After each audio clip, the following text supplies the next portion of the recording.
You don't actually need to take that out for the rest of the stuff to come out. So what we'll do, we'll move on to the bottom. If you've got a standard gun, you'll find a sticker on the bottom there. Peel that sticker off, put it somewhere safe, and you'll find that there's enough glue back on there to put it back on afterwards, as long as you don't take too long. In mine is like, I've had it off and off, on and off so many times, if you know what I mean. It's long past, it's long gone. There's 2 screws on the bottom here, really small screws, these ones. They're quite wide as well, as in like countersunk I think it is. So you can't actually really get these bad boys wrong when putting them back in there, but still put them aside, and if you need to, mark them.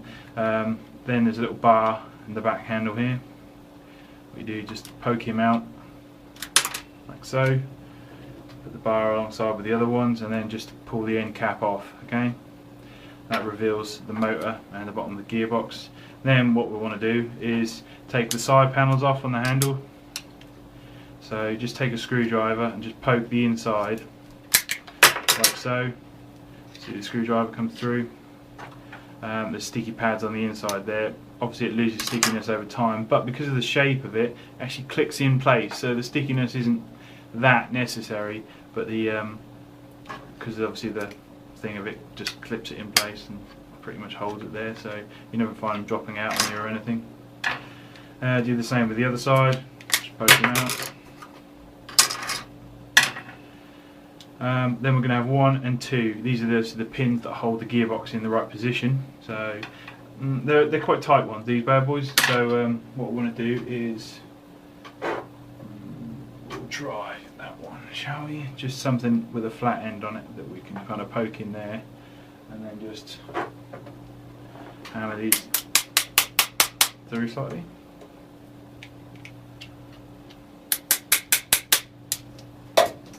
Didn't want that anyway.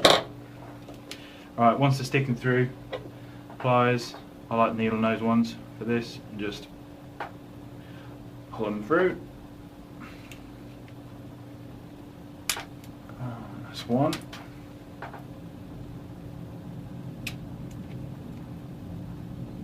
And 2. You find the needle nose are quite important for later on when you're taking the spring out of the gearbox. It's pretty much that, really. Now what you do is move the gearbox down. If you were doing it standard wise, you'd have the wires here, I've already taken these off. There would be 2 screws either side, and you just undo them, and that takes the original wires off the original block, just in case you've got the original sort of battery still in there. What you want to do now is push the gearbox down, keeping an eye on obviously this dangly bit at the top here, make sure he's pointing up and that nothing's catching. Just pull the gearbox down and out. Alright, then the casing you can put aside, and that leaves us with the gearbox. See, you have the open gears here, and gearbox design wise, obviously, yeah, we see how the gearbox here is quite open to the elements, so potentially over a period of time you may have to go in here anyway, you know, or dirt might get in here and cause some kind of damage. I haven't heard of anyone actually breaking any of the gears on these, so you see fairly robust. Parts that will break though, I've had the anti-reverse latch here, I've had the spring break on it, so but you can get obviously the aftermarket 9-ball one of them. The tappet plate here, obviously running the LiPo, that's kind of mangled itself because obviously it's made out of the original TM Monkey metal, and obviously the 9-ball one is holding up nicely there, so that's a wise upgrade. You can get the lobe here. I haven't had a problem with it, so I haven't had needed to upgrade that, but you can get that if you wanted to. Yeah, I mean there's other parts in there. Obviously there's our new Eagle 6 upgrade spring. You can get the 9-ball spring guide. The full cylinder, I'll show you a little trick we can do here. I've obviously got the 9-ball full cylinder fit, but the original one, don't know if I've got it lying around here.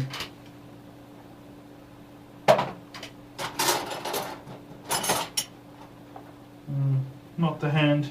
The original one has got a tiny little hole here, which is obviously its version of, like, you know, the cylinder size, and putting the hole here for the sort of the to adjust the speed. Obviously increase its rate of fire by putting the hole further forward.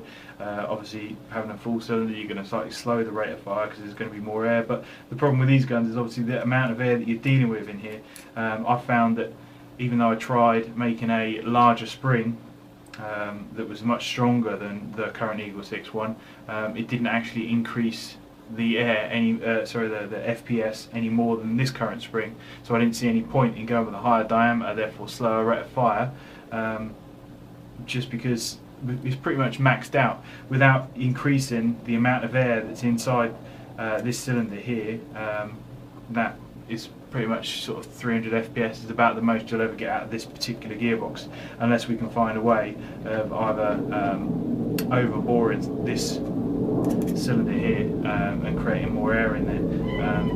You never know, maybe at some point, but at the moment I think we're pretty much maxed out at somewhere between sort of, I mean this was chrono at about 280, I think that was on the other video.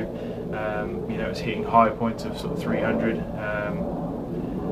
know, sort of as and when it was creating good air seals and stuff. I mean, that's the problem with these guns, is that there's so many points. If you look where the magazine is in, I mean there's a big hole underneath it, so you know all around here is going to be points at which it's going to lose some air. So you know,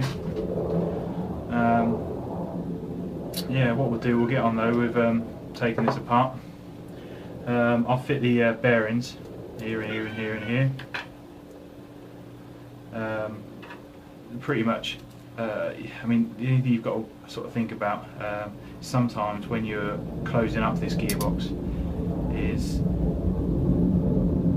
the tightness of the actual casing itself, especially when you're putting different bearings in and stuff. Same goes with any gearbox really, that sometimes that can obviously make a smaller area for the gears to be in, so you obviously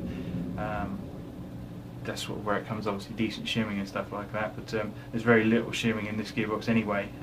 So what I'd like to do is just, if you are going to fit different bearings, the aftermarket ones from 9-ball say for instance, just leave the original shimming as same as possible. If you find that you're getting a ridiculously low turning rate of fire turning over, or possibly not even turning over, it might be that you've actually tightened up the casing too much. So when you do put it back together, just nip it up, but not too much. So you don't want to sort of have it too locked sort of tight, because you can actually even with standard shimming just tighten these up too much and it won't actually turn over on a standard spring. But right, we'll get on with this. I like to take the wires out, and this is a little obviously the original, you know, this trigger block here on the side. What we'll do, we'll take them off. There's 2 screws here, 1 and 2 Phillips, little Phillips ones. Take that, put that aside. Then what we've got is drop that screwdriver earlier. There's a little Torx screw. I think it is T5 here. Yep, T5. We'll take him out. It's just quite a small one, quite a specialist screwdriver for that one. Put him aside, and then take that apart. Obviously we're still attached here to the motor. We never actually take that off because the gearbox casing comes off around it. There should be 1, 2 and 3 screws now holding the top of the gearbox casing on. There are brass ones. They're pretty weak, right? There are 9-ball ones available, but they're a bit overpriced for what they actually are. And I've found even 9-ball ones can round off, right? So the trick is